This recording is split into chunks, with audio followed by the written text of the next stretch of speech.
पिछले ज़माने का जिक्र है। किसी गांव में एक लुहार और उसका बेटा रहते थे। एक दिन बेटा अपने बाप से कहने लगा, अब्बा अब्बा मेरे लिए एक छुरी बनाओ जिसकी धार बहुत तेज़ हो। बाप ने कहा, बेटा छुरी भली ना कठारी, ये तो बताओ तुमने छुरी का करना क्या है। बेटे ने गोल मोल सा जवाब दिया, बस अब्बा मुझे छुरी चाहिए। आखिर बेटे के बेहद इसरार पर बाप ने लोहे की छुरी बना दी। जब बेटे के हाथ में हथियार आ गया तो वो शेर हो गया। लगा बाप को डराने धमकाने कि अब्बा फौरन राजकुमार के महल में जाओ और मेरे लिए राजकुमारी का रिश्ता मांगो, अगर नहीं मांगा तो मैं ये छुरी मारकर तेरा सर तन से जुदा कर दूंगा। लुहार बेचारा ये सुनकर थरथर कांपने लगा। लड़के की आंखों में खून उतरा हुआ था। लुहार उस घड़ी को कोसने लगा जब उसने बेटे को छुरी बनाकर दी थी। अब सोचने लगा कि करूं तो क्या करूं, उधर कुआं इधर खाई।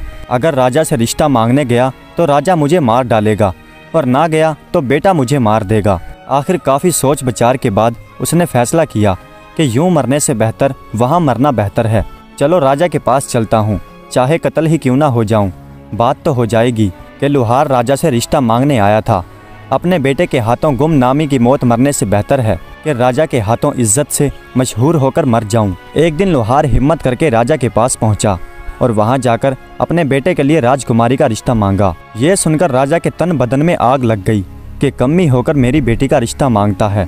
दिल तो चाहा कि अभी जल्लाद को हुक्म देकर उसका सर तन से जुदा करवा दूं, लेकिन वजीर जरा समझदार था। राजा के कान में सरगोशी करते हुए कहने लगा, महाराज इसे मरवा दिया तो खाम खां हंसी मजाक होगी, लोग बात का बतंगड़ बना देंगे, हम किस किस का मुंह बंद करेंगे।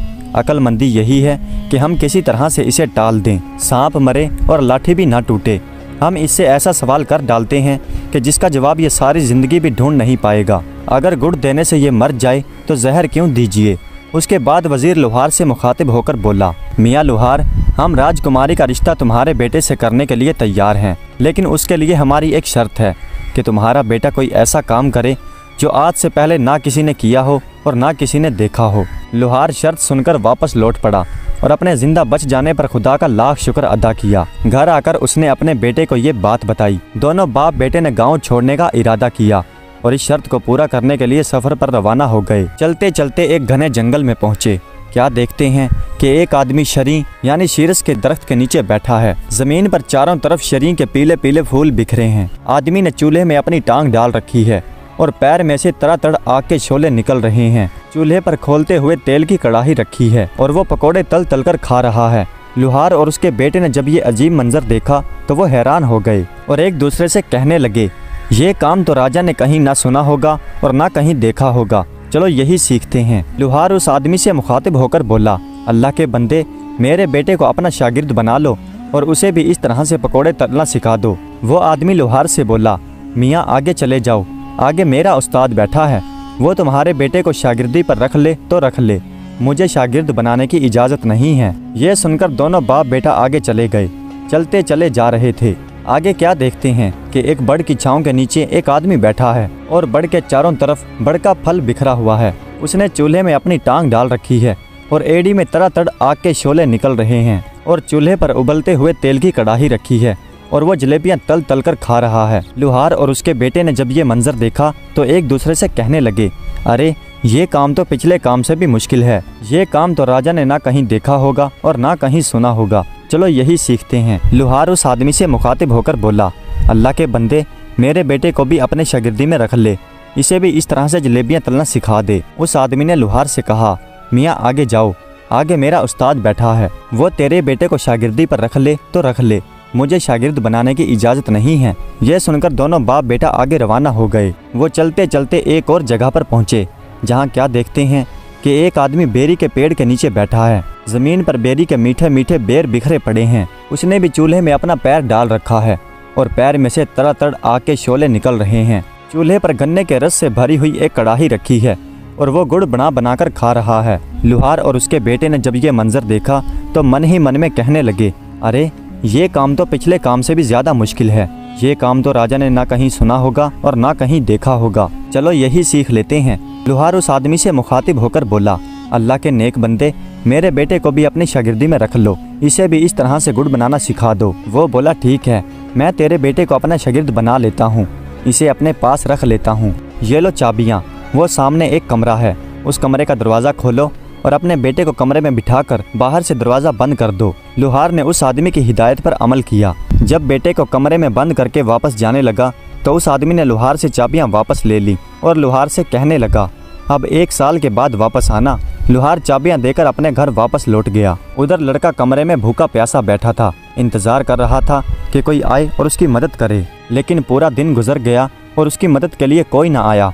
फिर जब लड़के ने कमरे में चारों तरफ देखा तो उसके रोंगटे खड़े हो गए, खून खुश्क होने लगा।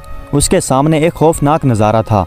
कमरे के अंदर चारों तरफ इंसानी हड्डियां बिखरी पड़ी थी। लड़के ने सोचा, न जाने मुझसे पहले कितने ही लोग इस मौत के कमरे में अपनी जान दे चुके हैं और मेरा हाल भी उनसे कुछ मुख्तलिफ नहीं होगा। मैं और मेरा बाप उस बाहर बैठे आदमी के धोखे में आ गए। अब मुझे भी इन आदमियों की तरह यहाँ पर एड़ियाँ रगड़ रगड़ कर मरना पड़ेगा। एक रोज़ मेरी भी हड्डियाँ इन हड्डियों की तरह बिखरी पड़ी होंगी। ये सोचकर उसकी आंखों में आंसू आ गए और फूट फूट कर रोने लगा। जब रोने से दिल का गुबार निकल गया तो कमरे में एक कोने में जाकर बैठ गया। दिल ने कहा, जब तक सांस तब तक आस। लड़के ने जमीन पर पड़ी हुई एक बड़ी सी हड्डी उठाई जिसका सिरा छुरी से ज्यादा तेज और तीखा था और दीवार खोदना शुरू कर दी। दीवार से मिट्टी गिरती रही और गिरती रही।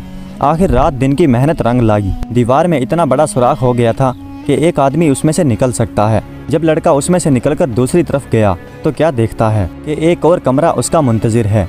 कमरा खूब सजा हुआ है, कीमती पर्दे लटक रहे हैं। कमरे में बहुत कीमती कालीन बिछा हुआ है। जाली के पर्दे के पीछे सांस लेते हुए किसी बहुत हसीन जिस्म का एहसास होता है। जो ही लोहार के लड़के ने पर्दा सरकाया तो उसकी आंखें खुली की खुली रह गईं। क्या देखता है कि एक गदराए हुए गोरे रंग की मालिक एक बहुत खूबसूरत लड़की बिस्तर पर लेटी हुई सो रही है। जवानी की नींद में सांस लेते हुए उसका जिस्म मुसलसल हरकत में है। करवटों के बायस काले काले लंबे बाल उसके जिस्म से लिपटे हुए हैं। कुछ देर लड़का दीदे फाड़े उसे देखता रहा। उसी दौरान लड़की की आंख खुल गई। पहले तो लड़की अपने कमरे में अजनबी लड़के को देखकर डर गई और लड़का भी घबराया कि खुदा जाने क्या बला है। थोड़ी देर बाद जब दोनों मुत्तमीन हुए तो लड़की ने कहा, कोई बात नहीं, आजा मेरे पास आजा, यहाँ बिस्तर पर बैठ और मुझे बता कि तू कौन है और यहाँ कैसे पहुँचा। यह सुनकर लोहार के लड़के की हिम्मत बढ़ी। उसने अपनी सारी कथा कही। पहले तो लड़की ने उसे कुछ खाने के लिए दिया और फिर कहा, जो आदमी बाहर गुड़ निकाल कर खा रहा है और जिसने तुझे कमरे में बंद किया है वो आदमी मेरा बाप है। मैं भी जादूगरनी हूँ, तू फिक्र न कर, मैं तुझे जादू सिखाऊंगी। लड़की अपने बाप से 2 गुना ज्यादा आगे थी। बाप अगर 14 दर्जे पर था तो बेटी 16 दर्जे पर थी। लड़की ने लोहार के लड़के को जादू सिखाना शुरू कर दिया और उसके अलावा उसे तरह तरह के फल और लजीज खाने खिलाती। अच्छी से अच्छी उसे पोशाक पहनने के लिए देती। इसी तरह से 1 बरस गुजर गया, लेकिन लोहार लड़के को लेने के लिए ना आया। उसने सोचा कि जब तक मेरा बेटा कामिल जादूगर नहीं बन जाता उसे लेने के लिए नहीं जाऊंगा। इस तरह वो लड़का साहिरा जादूगरनी से जादू सीखता रहा और एक दिन अपने जादू में माहिर हो गया। 2 बरस के बाद लोहार वापस आया। क्या देखता है कि वो आदमी उसी तरह बेरी के दरख्त के नीचे बैठा है। जमीन पर बेरी के मीठे मीठे बेर बिखरे पड़े हैं और उस आदमी ने अपनी टांग चूल्हे में डाल रखी है और पैर में से आग के शोले निकल रहे हैं और वो उसी तरह से गुड़ बनाकर खा रहा है। लोहार ने पूछा, अल्लाह के बंदे, मेरा बेटा कहाँ है? 2 साल पहले मैं उसे तेरी शागिर्दी में छोड़ गया था। वो आदमी कहने लगा, मैं तो 2 साल से यहीं पर बैठा हूँ और गुड़ बनाकर खा रहा हूँ। ना मुझे फुर्सत मिली और ना मैंने वहाँ जाकर देखा। तो अपने हाथ से अपने बेटे को कमरे में बंद करके बाहर से ताला लगा गया था। ये ले कुंजियाँ और अपने बेटे को जाकर देख ले। बाप ने सुना तो उसके चेहरे पर हवाइयाँ उड़ने लगी। एक रंग आता और एक रंग जाता था। ये सोचकर कि 2 साल बाद बेटे की हड्डियां ही मिलें तो मिलें, वरना जिंदा मिलना तो नामुमकिन है। गुड़ खाने के उस शकीन आदमी को दिल में गालियां देता हुआ लोहार दौड़ा दौड़ा उस कमरे की तरफ गया और ताले में चाबी घुमाई। लड़की के कानों में जब चाबी की आवाज़ पड़ी तो लड़के से कहने लगी, अगर मेरा बाप हुआ तो हम दोनों को मार डालेगा और अगर तेरा बाप हुआ तो हम बच जाएंगे। लोहार दरवाज़ा खोलकर अंदर कमरे में गया तो कमरा खाली था। दीवार के सुराख में से गुजरकर जब दूसरे कमरे में पहुंचा तो क्या देखता है, सामने कमरे पर मसेरी पर एक खूबसूरत लड़की और उसका लड़का बैठे हुए हैं। मारने वाले से जान बचाने वाला ज्यादा बड़ा है। अपने बेटे को जिंदा देखकर बाप की जान में जान आई। दौड़कर बेटे को बेअख्तियार सीने से लगा लिया और खुदा का लाख लाख शुक्र अदा किया। उसके बाद लड़के ने अपने बाप को लड़की का तारुफ करवाया। असल हकीकत से जब लोहार वाकिफ हुआ तो वो कांप कर रह गया। उसने उसके बेटे की जान बचाने पर लड़की का शुक्रिया अदा किया। वो खूबसूरत जादूगरनी साहिरा कहने लगी, अब तुम दोनों के बचने की फ़कत एक ही आस है और वो ये कि ए लोहार, तू रोता पीटता और सिसकता हुआ बाहर मेरे बाप के पास जा और उसे जाकर कह कि मेरा बेटा भूख प्यास से मर गया। तुमने उसे बाहर निकाला ही नहीं। अब मुझे इतनी इजाज़त तो दे कि उसकी हड्डियों को किसी कपड़े में बांध कर ले जाऊं, ताकि उसकी हड्डियों को दफन कर सकूं। लुहार रोता हुआ कमरे से बाहर निकला। जैसा लड़की ने समझाया था उसने वैसा ही किया। गुड़ बनाता और खाता हुआ वो आदमी बोला, हाँ हाँ हड्डियाँ ले जा, मैंने उनका क्या करना है। और उस बूढ़े जादूगर ने हड्डियाँ ले जाने के लिए एक बड़ी सी चादर भी फराहम कर दी। लुहार दोबारा कमरे में आया और लड़की की बताई गई हिदायत के मुताबिक अपने बेटे को चादर में छुपा लिया। जब बेटे को चादर में छुपाए कंधे पर उठाकर बाहर जाने लगा तो लड़की बोली, मेरी एक बात पल्ले से बांध लो, मैंने तुम्हारे लड़के को जो जादू सिखाया है उस जादू के जरिए रास्ते में ही कहीं कमाई करना शुरू न कर देना। अगर तुमने रास्ते में ही अमीर होना शुरू कर दिया तो मेरे बाप को पता चल जाएगा और फिर वो तुझे और तेरे बेटे को नहीं छोड़ेगा। खूबसूरत साहिरा कमरे में ही रही। लुहार ने उस लड़की से कहा कि बेटी तू भी हमारे साथ चल, अपने संगदिल और जालिम बाप से रिहाई हासिल कर। लेकिन लड़की ना मानी और कहने लगी कि इस तरह से हम तीनों ही पकड़े जाएंगे और वैसे भी अब मेरा जीना मरना यहीं पर है, यहाँ से भागकर मैं कहाँ जाऊंगी। लुहार अपने बेटे को कपड़े में लपेटे कंधे पर उठाए बाहर निकला। उसने चाबियों का गुच्छा दूर ही से जादूगर की तरफ फेंक दिया, जो अभी तक बैठा गुड़ बना रहा था और साथ ही साथ खा रहा था। जादूगर ने उसकी तरफ कुछ ज्यादा ध्यान नहीं दिया, चाबियां उठाई और फिर से अपने काम में मसरूफ हो गया। जब लुहार सफ़र किए उस आदमी से कहीं दूर निकल आया तो उसने अपने कंधे से नीचे उतारा, फिर अपने बेटे को चादर से बाहर निकाला और दोनों ने खुदा का शुक्र अदा किया कि उन दोनों की जान बच गई। और फिर से बाप बेटों ने सफ़र का आगाज शुरू किया। वो चले जा रहे हैं और चले जा रहे हैं और चलते चलते जंगल से बाहर निकल आए। अब वो हरे भरे खेतों में पहुंच गए। एक जगह क्या देखते हैं कि रहड़ चल रहा है, बैल घूम रहा है और कुएं से पानी निकल रहा है। पास ही एक जमींदार खड़ा है। लुहार का लड़का अपने बाप से कहने लगा, अब्बा मैं तुम्हें एक जादू दिखाता हूँ, मैं एक मंत्र पढ़ूंगा और बैल बन जाऊंगा, तुम मुझे जमींदार को बेच देना, लेकिन याद रखना मेरा रस्सा उतार लेना, उसे साथ मत देना। लड़के ने कुछ पढ़ा और फिर बैल बन गया और फिर दोनों चलते चलते जमींदार के पास पहुँचे। जमींदार ने इस कदर खूबसूरत और पला हुआ बैल देखा तो कहने लगा, बाबा जी क्या तुमने बैल को बेचना है? लुहार ने कहा, हाँ बेचना है। जमींदार ने पूछा, क्या लोगे? लुहार ने कहा, 5.25 रुपये। जमींदार को सोच में डूबे हुए देखकर लुहार बोला, मेरा बैल बहुत अच्छा है, अगर तुझे यकीन न आए तो इसे हल में जोड़कर देख ले। जमींदार ने बैल को रहट में जोड़ा। बैल खूब पानी निकालने लगा, उसके पहले वाले बैल से भी कहीं ज्यादा। जमींदार बैल को देखकर राजी हो गया और उसे खरीदने के लिए भी मान गया। लुहार कहने लगा, लेकिन मैंने अपना रस्सा नहीं देना। जमींदार बोला, कोई बात नहीं, तुम अपना रस्सा उतार लो, मैं खुद ही अपना नया रस्सा डाल लूँगा। जमींदार ने 5.25 रुपये दिए और वो बैल खरीद लिया। जब लुहार चलते चलते काफ़ी दूर निकल गया तो बैल ने अपना रुख मोड़ा और भाग खड़ा हुआ, सीधा लुहार के पास पहुंचा और वहां जाकर फिर लड़का बन गया। जमींदार बेचारा हाथ में डंडा पकड़े भागा भागा दौड़ा दौड़ा और हाँफता हुआ लुहार के पास आया और कहने लगा, बाबा तुमने मेरा बैल तो नहीं देखा? लुहार बोला, बैल तो मैं अभी अभी तुम्हारे हवाले करके आया हूँ, बैल कहाँ है? बेचारे जमींदार के वहमो ख्याल में भी नहीं आ सकता था कि उस बूढ़े लुहार के साथ जो लड़का जा रहा है वही उसका भागा हुआ बैल है। जमींदार वापस लौट गया। लुहार और उसके लड़के ने लड़की की दी गई हिदायत पर अमल नहीं किया और रास्ते ही में कमाई करना शुरू कर दी।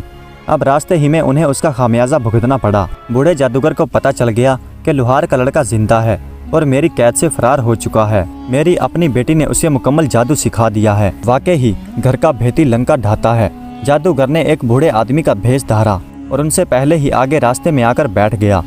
लुहार के लड़के को क्योंकि पहले ही कामयाबी मिली थी, इसलिए उसने फिर से लालच किया और इस बार ऊँट बनने का सोचा। अब्बा इस बार तू मेरे बदले पूरे 9 रुपये मांगना और 1 रुपया भी कम मत करना, और याद रहे मेरे साथ नकेल मत देना। इतना कहकर लड़के ने मंत्र पढ़ा और ऊँट बन गया। लुहार उस ऊँट का रस्सा पकड़े पकड़े चलता चलता उस जादूगर के पास पहुँच गया, जो फकीर का भेष बदले उनका इंतजार कर रहा था। फकीर ने लुहार से पूछा, बाबा जी क्या ऊँट बेचना है? फकीर ने लुहार के दिल की कही थी।